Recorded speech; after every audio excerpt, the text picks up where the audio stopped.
Hello everyone, আসসালামু আলাইকুম। মিমের আম্মুর ইউটিউব চ্যানেলে তোমাদের সবাইকে জানাচ্ছি স্বাগতম। কেমন আছো তোমরা সবাই? আশা করি যে যেখানে আছো ভালো আছো। আলহামদুলিল্লাহ আমিও ভালো আছি।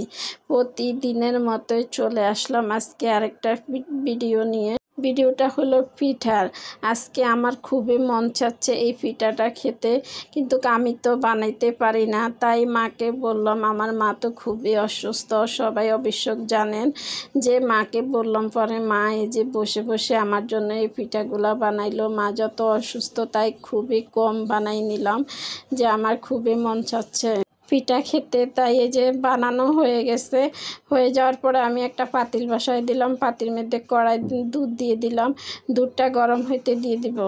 এ পর্যন্ত আমার যে আপু ভাইয়ারা আসছেন আমার ভিডিওটা দেখতে দেখতে, যে প্লিজ একটা লাইক দিয়ে দিয়েন। যদি আপনারা আমার ভিডিওগুলো আপনাদের কাছে ভালো লাগে তাহলে আমার চ্যানেলটা সাবস্ক্রাইব করে আমার পাশে থাকতে পারেন। আপনার একটা লাইক একটা কমেন্টে আমাকে সামনে এগিয়ে যেতে সাহায্য করে। এই যে দুধটা গরম হয়ে গেছে, হয়ে গেলে আমি গুড় দিয়ে দিলাম। গুড়টা আমার আগে ফ্রিজে ছিল, ফ্রিজ থেকে আমি বাইর করে যে গুড় দিয়ে দিলাম।